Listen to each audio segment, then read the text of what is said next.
Olha aqui, o nosso dialogador de hoje me trouxe entre vários objetos um relógio. É um relógio, sim, um pedaço de um relógio, falta pulseira. Naturalmente, ele quer que a gente paute aqui o tempo, porque os objetos que o personagem do dia, o dialogador do dia, traz, aquele objeto vai pautando, vai dando margem aos assuntos. Então, ele me trouxe um relógio, eu fiquei pensando, tempo, ele é o ator, o diretor e o presidente do Instituto Teatro Público, formado pelo Colégio de Direção, pelo curso de Arte Dramática e com graduação em Gestão Pública, Robério Diógenes, está aqui ele, Robério Diógenes, ator de teatro infantil muito, e de outras peças também de teatro adulto. Mas enfim, foi meu ex-aluno, né? Meu ex-aluno. Então, eu sempre dizia a ele, primeiro que ele achava que ele não ia fazer teatro, porque ele vinha do Colégio Militar. Me enganei. Depois eu disse que ele era uma espécie de Tônia Carreiro, porque ele não ficava velho nunca. Aliás, ele é sempre jovem. Que coisa, por que você não envelhece, hein, o Robério Diógenes? Será que é porque exatamente isso, de alguma forma, esse relógio quando eu vi, assim, pelo efêmero do tempo, pela subjetividade do tempo, o que me incomoda o tempo que passa, o tempo que não passa, né? Todas as questões, você de repente se encontrar com pessoas, eu vinha para cá e pensando, eu conheço o Ricardo, tem o quê, quanto tempo? Aí eu me lembrei quando comecei o curso, foi em 80, você era do 81, Colégio Militar? Então 80 já para cá, são o quê, uns 30, não, quase 38 anos, 30 vamos dizer. né? Nossa, 38 anos eu conheço o Ricardo. Pois não é? Aí eu sei, o efêmero tempo, eu digo, não parece 38, né? Eu digo, não, enfim, parece que foi ontem. É verdade. Né? Então isso, pessoas que eu me lembro que já não estão mais aqui, que já morreram, e eu saía, fulano, lembrei de fulano. Nossa, sabia que tem 15 anos que fulano faleceu. Parece que não, parece que ela estava com fulano ontem. A sua relação é assim com o tempo? Você se surpreende? Não tem nem surpreendo. ideia de que ele está passando? De que ele está fluindo? De que as pessoas estão mudando? Me incomoda, o tempo às vezes me incomoda. Por exemplo, eu não gosto do Natal. Olha que louco, né? Talvez lembranças do passado, não sei, alguma coisa. Porque quando eu vejo as ruas... final de ano. Final de ano. Final de um ciclo. Final de um ciclo, e eu digo assim, o que eu fiz esse ano? Cadê as promessas ditas e não feitas? As promessas feitas lá no dia 1º de janeiro. Aí quando chega dezembro... E que talvez nem foi, talvez há anos você se planejando fazer algo. Adiando. E você se sente com a idade que você tem? Eu não. O tempo em você Por isso que corresponde ao tempo real? Não. Não? Por isso me incomoda mais ainda, porque eu digo, será que eu não estou me percebendo? Você não se sente com a idade que tem? Não me sinto. Porque eu olho pra você, você tem no máximo 20. E aí eu acho que eu tô 17. louco. Porque eu me lembro... Não, mas é verdade, é tão lindo. E eu me lembro do meu aluno, eu fico, sabe, eu também tenho um problema com o tempo, muito grave. Aí outro dia eu tava... Eu olho pra ele, meu Deus, ele é o meu aluno de 17 anos. Será que ele vai faltar aula hoje do Colégio Militar? A visita do pequeno senhor, do jovem senhor. Do jovem senhor, hein? Um dia desse eu encontrei com uma mulher, assim, uma senhora, assim, você é de Parambu, né? Então, se lembra do fulano de tal? Foi teu amigo no colégio, lá em Parambu? Eu disse, sim, claro, me lembro. Beleza, devia ser 5, 6, 7 anos de idade, né? Aí depois ela me mandou uma foto do marido, que era da minha época, dos 5 anos de idade, da jardim de infância. Quando eu olhei, um velho... Eu disse, meu Deus, a primeira coisa que eu peguei, a primeira pessoa disse, gente, eu tô feio assim, eu tô tão velho. Eu tô assim. Como é então a sua relação com o tempo, Robério Diógenes? Você tem problema com a velhice, com envelhecer, com o envelhecimento? Eu não, porque... Com a senilidade? Não é o seu caso ainda, mas enfim. E espero que esteja, porque a outra opção seria a morte, não é? E eu não desejo isso. Eu estou dizendo, como é que você lida com o tempo, é isso? Com você, no seu corpo? Eu tenho essa sensação, ainda dos 19, às vezes, da época do Colégio Militar, parece que eu ainda estou... tem um certo tempo, parece que se repete, parece que eu ainda tenho essa mesma energia. Claro que muitas coisas a gente freia, a gente já não tem mais certas paciências, né? Na maturidade que você vai adquirindo, você ir até ali, você traça um caminho e vai. Aos 18, você faz... para chegar ali, né? Mas você Então, vê beleza num jovem e vê beleza também num velho. Ou Não, numa velha. eu não tenho para mim é super tranquilo. Tem cabelos brancos, por exemplo. Pois é. Que há alguns aí. Né? Hein? Os Incrível! cabelos Como é que alguém que, na minha memória, tem 17 anos tem cabelo branco? Como é que pode ser um paradoxo, né? Hein? Hein? Meu sobrinho que falou, tia, por que você não pinta o cabelo? Eu disse, hã? Já. Já? Você tem problema com a velhice? Com a ideia da velhice? Não Com tenho. Eu acho que envelhecimento? os processos de tempo, falando de tempo, sempre eu me questionava naquelas idades que dizem que você vai tendo as crises, né? A crise dos 18, a crise dos 30, dos 40, né? Eu acho que quando ia batendo aquele limiar que você vai chegando, né? Porque dos 20, até o 29 é 20 alguma coisa, né? 30, opa, né? Aí que tá o 29,90, né? Você não fechou os R$30, é R$29,90. Quando, eu acho que eu senti um pouco o balanço do tempo quando eu bati o cinquentinho, né? O cinquentinha, metade de um século. Bateu. Inclusive, eu estava no Rio de Janeiro. E eu cheguei no Rio, fui passar meu aniversário lá e encontrei os meus amigos lá do Rio em cima da hora. Eu achava que todos estavam disponíveis para mim, né? Eu disse, olha, eu estou aqui no Rio, meu aniversário é hoje. Ah, juro que tu me disse antes, eu estou não sei o quê. Vou fazer um espetáculo, Aí vou você fala, esse já não posso me encontrar. Fulano, eu não estou no Rio, eu estou em... Quando chegou 8 horas da noite, eu estava sozinho andando. A Isiane, que estava morando no Rio, Isiane, meu amor, eu estou no trabalho, nem a Isiane. aí fiquei andando pelas ruas do Rio de Janeiro, e assim, fala, eu estou sozinho no Rio de Janeiro, meu aniversário, 50 anos, e aquela coisa assim, né? Eu sei que quando estava perto de meia-noite, uma amiga minha que estava em Santa Teresa disse, ai, sobe aqui, comprei um bolinho para você. Eu disse, ai, pelo menos alguém, né? E aí foi uma agonia, mas assim, quando bateu meia-noite e alguma coisa, cara, era um alívio tão grande, como tipo assim, ai... Passou. Agora já tenho 50 e 1 minuto. 50 anos e 1 minuto. Parece que é como se você tivesse a obrigação de ter comemorado aqueles 50 e eu fiquei com aquela angústia e aquela culpa daquele momento. E depois também fazendo minhas reflexões. E você se acha, então, já que começa aí, os 50 anos seriam, como eu digo, o jardim de infância da velhice? Talvez seja porque ele começa a pesar em você as reflexões, porque você pensa assim, bom, o que eu fiz da minha vida até os 50? O que eu quanto consegui? tempo eu terei para frente para poder fazer Não, alguma ou outra pior, coisa? assim, eu acho que se eu estou em 50, se eu não conseguir, então acho que já não dá Já foi, mais. não dou mais. Então, Não dá até mais. você descobrir que isso é uma grande bobagem, que não, o que eu fiz, eu tenho minha história, minha história está feita. E a viver, vamos né? vivendo. E vamos vivendo, vamos curtindo cada coisa, cada nova aventura, Cada né? Cada nova aventura, história. cada nova Já estou viagem. fazendo o Beto, amiga minha, que diz assim, você daqui a pouco está fazendo o vovô Beto, né? Sim, porque quando você começou a fazer há 30 anos atrás, você era um jovenzinho, né? Era um menino de 20 anos, né? 20 e poucos anos, 20 e né? poucos anos, Ainda né? tô. Mas aí, por que ainda posso fazer o Beto? É porque você joga, enquanto ator, você joga muito bem com a essência da criança. Por isso que eu perguntei. E não você fazendo Os personagens, não é você vai fazer Não. criancice, Aí fica a debilóide, criancice debilóide, não é isso? Não, Debilóide que eu digo porque a pessoa, não sei se a palavra por debilóide é pejorativa. Desculpa, acho que ela não é a Ela palavra. não é a palavra. Não. Ela é, digamos, caricata, né? Vamos tirar a palavra.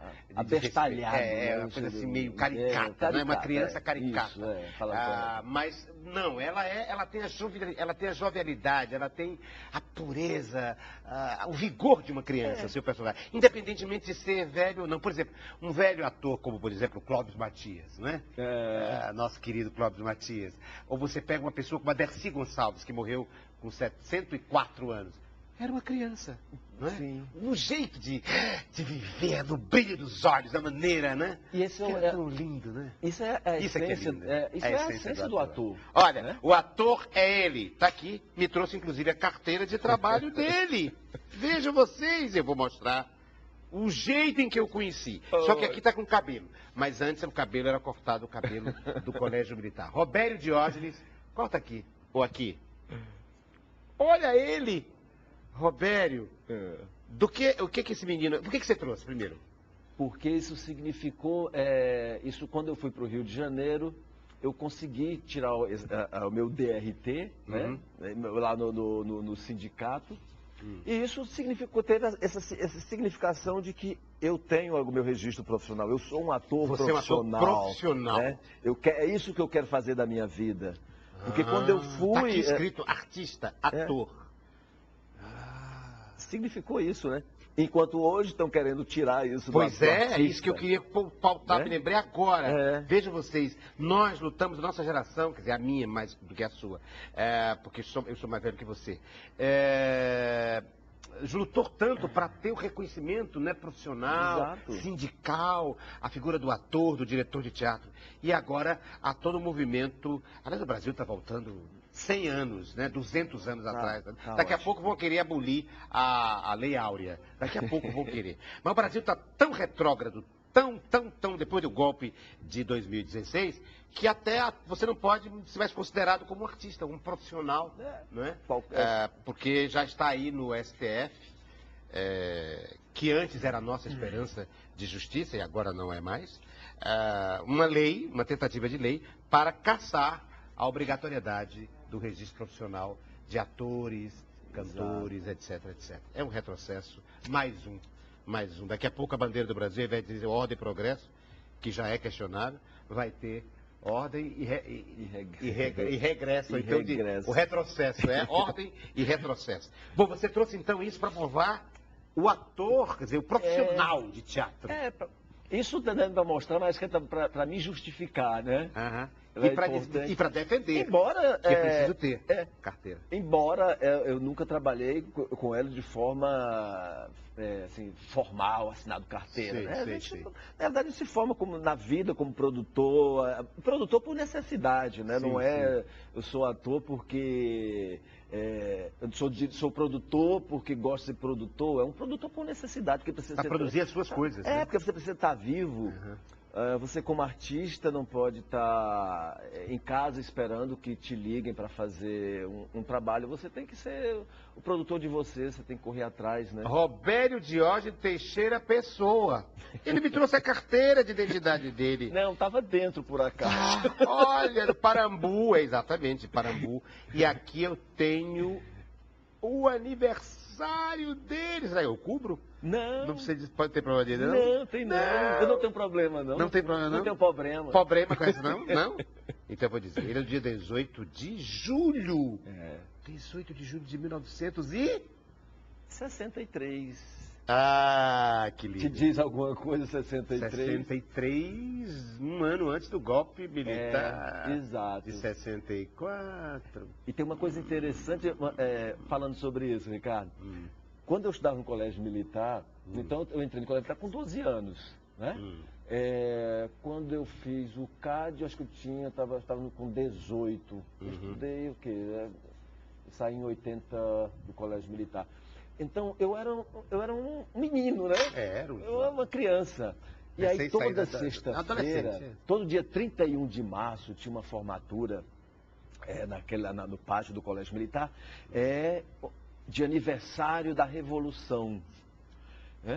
A Revolução era como eles chamavam o golpe de 64. Aí comemorando, falando. Tá. E quando eu passava nas ruas, eu vi os movimentos. Né? Isso então o quê? 70, eu entrei no colégio militar em 70, foi de 75 a 80. Em plena ditadura. Em plena ditadura.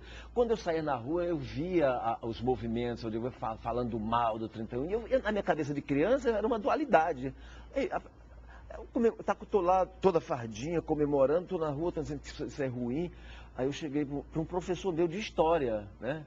Eu disse, professor, afinal de contas, essa revolução foi uma coisa boa ou foi uma coisa ruim? Aí ele faz assim, olhe, foi necessário. Foi necessário, quer dizer, na visão dele, né? Ela estava dentro do colégio militar, eu teria que dizer. Mas realmente é uma sucessão de golpes, não é? De golpes que passam pelos militares, sim, não é? A derrubada do Império, não é? A proclamação da República e todos os outros golpes, não é? Eu costumo dizer que todos os golpes de Estado são também golpes militares. Ou porque tem tanques na rua, ou então porque não tem tanques na rua. Se não tem, é porque é conivência. É porque há conivência, não é? A garantia. Mas, enfim, é um assunto pesado, porque a gente está vivendo de novo pesado. Numa ditadura, Inclusive... e num golpe. E num Um golpe. golpe. E uma, de outra ordem, né? Midiático, parlamentar, jurídico. E você pode ter uma ditadura até pelo voto, né? Também. Um candidato... Uma democracia sem... sim. Um candidato com votos lá em cima... Democracia mandada pelo dinheiro e mandada pela mídia, que aliás é a mesma coisa. Não é? Dinheiro ou mídia estão absolutamente... A mídia, uma mídia comercial é um instrumento, não é? É um instrumento de comercial. O que existe entre um programa e outro? Por que aquela matéria foi pautada? Não é? Né? Por que aquela matéria foi pautada? Exatamente. Quem é que sustenta essas mídias todas? E televisão é uma concessão pública. Deveria ser caçada daqueles que não cumprem o compromisso público com a diversidade, com o interesse público, com o Brasil, com o sentido patriótico do Brasil. Tem uma reflexão. Mas, enfim, para não nos aborrecer, vamos colocar outro tema. Ele me trouxe... Agora, tão inusitado quanto. Ele me trouxe... É o birros, é a renda. Uma imagem das rendeiras. Das rendeiras. Tu me ensina a fazer renda, eu te ensino a namorar. Por que você trouxe, hein? E, cara, na verdade, quando eu estava lá junto com as minhas coisas, lá, acho que até de algum brinde, de alguma coisa, quando eu olhei, não foi exatamente a renda, mas o que o que suscitou em mim. Né? Quando eu olhei, mulher rendeira, me veio as minhas referências das minhas origens, né? Parambu. As raízes. Não, Parambu, mas digo de uma forma, digo o Ceará, aquilo que está dentro de nós, enquanto história, daquilo que a gente não pode negar. E talvez eu trouxe isso porque tem uma época da vida da gente, pela que a gente nega raízes, nega as né? raízes. Aos 18 você nega, você quer ser diferente, quer ir para outro lugar, você não tudo, você é estrangeiro na sua própria cidade, no lugar onde você nasceu. Você quantas vezes eu meio que negava daquela cidadezinha que não era aquilo, queria voos maiores, era Rio de Janeiro, percebe? Eu não sou carioca, mas meus né? pais são. Que nem a história meus assim, pais. Cearense lá querendo disfarçar que não era cearense, no Rio de Janeiro, alguém perguntou onde fica a rua tal. Sabe aqui, segue aqui adiante, depois à esquerda, 3 ruas, depois à direita, depois à esquerda, quando der fé. Quando der fé, tá lá. Se entrega. Aí, então, você é carioca? Não, meus pais. Meus pais são. Meus pais. Mas, enfim, que bonito. Você hoje, então, depois dos 50, você hoje fez as pazes com a sua identidade cultural, com a sua antropologia, com a sua origem, com a cidade tão linda, Parambu, com o Ceará, é isso? Sim, com meus pais, com por seus exemplo. Pais, isso é lindo, né? Antigamente eu não conseguia chegar na cidade, a cidade era estranha, não tinha o que fazer. Hoje eu vou e fico dentro de casa com meus pais, fazendo o que eles gostam de fazer. Né? Eu me nego, assim, abro mão de mim por eles, né? De estar ali com eles, lindo. Conversando. Aprendendo e revalorizando aquele patrimônio, a importância deles, independentemente das diferenças sociais. Não brigo mais com os valores deles. Os valores deles. Meu pai dentro do meu carro, eu em Fortaleza dirijo a vida inteira, né? Mas, aí meu pai disse, vamos por aqui. Por aqui. Eu sei que por aquele caminho é horrível, mas você faz o que ele quer. Se eu não for, ele diz assim, eu não disse que aquele lugar era melhor. Aí eu não discuto. Não discuta mais. Entende, né? Entendo. A gente vai entendendo o todo e abstraindo as coisas que a gente possa negar, mas indo para a essência das pessoas. Exato, né? É tão bonito ter pai e mãe. Né? Tão lindo. Acho que eu estou nessa fase. A gente está nessa fase. É. Quanto tempo nós temos ainda do nosso diálogo com Robério Diógenes, o ator, o diretor? Robério, chegou a hora do objeto surpresa, mas antes ainda tem isso aqui, Robério? Que é isso aqui, Robério? Bem rapidinho, que eu quero mostrar o objeto surpresa para você e quero que você me mostre o seu que você me trouxe. Ele me trouxe uma foto, a única foto além das fotos das carteiras de identidade e do trabalho, esta foto aqui. Cadê? Ele deve estar aqui. Deixa eu procurar ele aqui. Eu estou por aí. Robério Diógenes. Onde está o Oli? Hein? Onde está o Robério Diógenes? Robério Diógenes. Onde é que você está, Robério Diógenes? Assistindo a uma peça, e eu já sei qual é. A peça é Calu. Aqui é o Teatro Móvel. Teatro Móvel. Aqui é o Teatro Móvel. Eu estou vendo aqui o Antônio Campos, o João Antônio Campos. Eu estou vendo a Antonieta Noronha. Deusjolino Lucas em cena. Deusjolino Lucas está aqui? Tá, de costas aí. De costas é o Deusjolino Lucas. Deusjolino. E a Antonieta Noronha está aqui. Aqui deve ser o Arnaldo. Que Arnaldo. fazia o Calu. É. Onde é que você está? Você está na plateia, então? Estou na plateia nessa parte de cima. Meu Me diga onde é que você está, porque eu não encontrei você. Que eu quero mostrar. Carlos Tá aqui, Câmara. ó. E tem até a data aqui, ó. Hein? A camisa entreaberta. Ah, tá aqui ele. Mas veja como tá diferente, minha gente. Veja como Isso ele foi tá quando eu comecei a fazer o CAD. 1981. É. E olha quem tá aqui na foto também. Sim. Valdemar Garcia. Olha, o mestre de todos nós, Mestre. né? Eu me lembro que ele ia ver você. Quem é?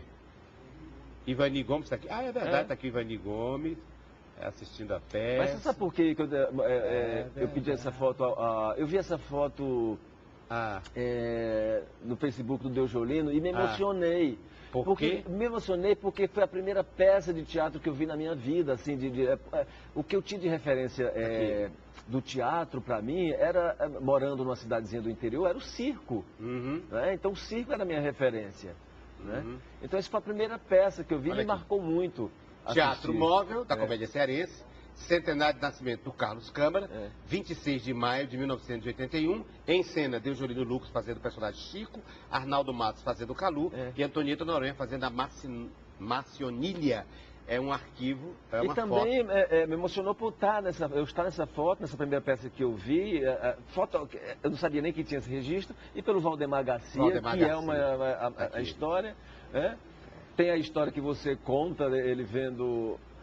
eu estreei o espetáculo... eu estreiei no Teatro Zé de Alencar em 1982, com o espetáculo Blue Jeans. Um ano depois daqui dessa foto. Um ano depois. E eu me lembro que o Valdemar, eu sempre conto isso, o Valdemar assistia de binóculo, né? Ele dizia, eu vou ver o Robério de binóculo para ver a máscara, né? Porque de longe ele via bem a sua expressão, e aí, né? Isso. Da plateia. E aí ele foi no camarim me dar os parabéns. Valdemar Garcia é o nosso mestre do teatro moderno cearense. E aí ele chegou no camarim e pegou assim minha mão e colocou assim na minha mão um pó compacto.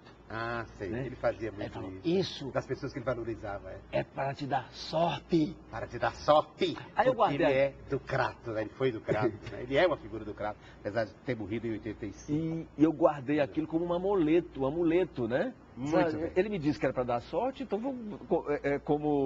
eu vou guardar para mim. Minha avó um dia pegou, usou. E eu perdi o amuleto. Perdeu o amuleto, mas não perdeu a sorte. Não perdi está a aqui sorte. ele, Robério Diógenes, está aqui ele. Ele trouxe carteira de estudante, ele trouxe carteira de identidade, ele trouxe colégio militar, ele trouxe carteira de trabalho. Chegou a hora do objeto surpresa, eu trouxe um para você e você vai me dar o seu. Cadê o seu? Segura aqui. Olha, tá aqui. Deixa eu abrir primeiro o seu, segura aí. Não veja que o meu é inusitado. Cuidado, que ele pode inclusive quebrar. Olha que o meu é inusitado. Vamos ver o que o Robério Diógenes me trouxe, o nosso dialogador de hoje, o diretor do Instituto Teatro Público, ator e... Meu Deus, o dele é inusitado também, porque o meu também é. Robério, você me trouxe... Como é que chama? Uma... Palmatória. Castigo da escola, antes da escola moderna, né? Você castigava os alunos que não soubessem, por exemplo, a tabuada, não é? Os próprios colegas tinham que bater em quem não soubesse. Por que você trouxe isso? Em sala de aula tinha, né? Em sala de aula. Sala de aula. Eu não peguei, não cheguei a esse tempo, mas enfim, é tempo dos nossos bisavós. Mas diga lá, por que você trouxe palmatória? Porque eu achei que ela era muito simbólica. Primeiro que me lembra uma homenagem a você. Agora por quê? Diga. Apareceu Margarida. Apareceu a professora primária terrível, que seria capaz de... Aliás, ela usa. Ela usa em cena. Ela usa em cena uma palmatória. Ela ameaça os alunos Com a palmatória. Muito bem. Pois é, e por quê? Porque na realidade foi um espetáculo que me marcou, um espetáculo que você fez que me marcou. Porque você fazia tão magistralmente que você era uma referência. Você sempre foi, na realidade, uma referência. Para mim, você sempre foi meu grande mestre. Que bonito. Então, isso é uma homenagem a isso. Mas também... Que lembrar a Margarida, um personagem de teatro que eu fiz. Mas lembra também, por exemplo, eu me lembro quando eu era criança, minha mãe tinha uma palmatória. Aí eu peguei, botei na lamparina, e aí quando minha mãe viu, pegou e foi me bater. Quando bateu, ela se apartou. Assim, não se usava só na escola, se usava também na educação caseira. A minha mãe não me batia não, mas ela tinha aquilo lá como referência para me ameaçar. Não me obedeça não. E também porque a gente está falando a peça falava da ditadura. Falava da ditadura também me ligou e dessa educação repressora. Deixa eu te mostrar o que eu trouxe. Pela primeira vez no programa, em 10 anos de programa Diálogo, eu trouxe um objeto que já não é mais um objeto. Porque eu queria que ele falasse sobre a finitude, porque ele faz uma peça agora, chamada Geração Trianon, que é sobre o teatro do passado, que já não existe. Olha o que eu trouxe. É simbólico, é simbólico. É um vidro, abra o vidro, e o que tem? Um objeto que existia, não tira, não vai se quebrar, você vai se cortar. Olha o que eu fiz, olha aqui. Cacos de vidro. De um objeto que já existiu. Alguma coisa que não é mais. Então, pela primeira vez eu estou trazendo, eu quero para trazer um objeto para você, estou trazendo um objeto que já não é mais, que se despedaçou, que não dá mais para montar. Para quê? Para pautar. Como é que você lê isso? Essa provocação. Na minha cabeça para você falar sobre as coisas que se acabam, sobre o efêmero, as coisas que foram, que já não são mais, não sei. Por causa lembrei disso, por causa de Geração Trianon. Que você faz homenagem ao teatro do passado. Inclusive, me cita na peça, me imita na peça, lindamente. Fala, nesses últimos instantes do programa Diálogo. Às vezes me lembrou uma coisa, são amigos que você quer recuperar o tempo de uma amizade antiga que você não tem mais vínculos e você se culpa. A gente fica com culpa por amigos que a gente não consegue mais resgatar algumas amizades, né? Um dia eu li uma coisa que a pessoa me falou assim, eu li algo que assim, não fique, não se culpe. Se essas pessoas não fazem sentido é porque elas tinham um ciclo de importância na época e cumpriu a missão naquele período. Elas cumpriram, foram embora da sua vida. Porque já cumpriram o que tinham que fazer. Com você naquele tempo. Não chore mais, é isso? Porque outros amigos estão vindo para cumprir um outro momento na sua vida também, outros, né? Que lindo. Enfim. E é lindo quando esses amigos... Mas eu falo isso porque me dói. Me dói. Eu falo assim, por que eu não tenho mais tanta afinidade com fulano? Com determinadas pessoas. Nem ligo mais, a gente não se fala. E a gente era tão ligado, né? E a gente era tão... Mas aí, trazer essa reflexão pro agora e pro aqui, com o Roberto Jorge, eu quero dizer que a nossa amizade não são cacos de vidro verde. Não são cacos de vidro que a gente precisa recuperar e recompor. Ela permanece. Até porque você está tatuado na minha alma. Que lindo, Roberto Jorge. Um beijo. Tem que beijar, porque é muito bonito. O que ele acaba de dizer, não é? Tem uma frase que eu sempre digo, ao mestre com carinho. Roberto Jorge, do Diálogo de hoje. Uma amizade, enfim, uma relação que não é efêmera e que não se desfaz, como esse objeto que eu trouxe para ele. Ele fez uma reflexão tão bonita sobre as amizades, compreendendo que o tempo destrói coisas, mas cada coisa tem o seu tempo. E o nosso tempo acabou. Não, mas haverá um outro tempo, um outro encontro, um novo diálogo na próxima semana.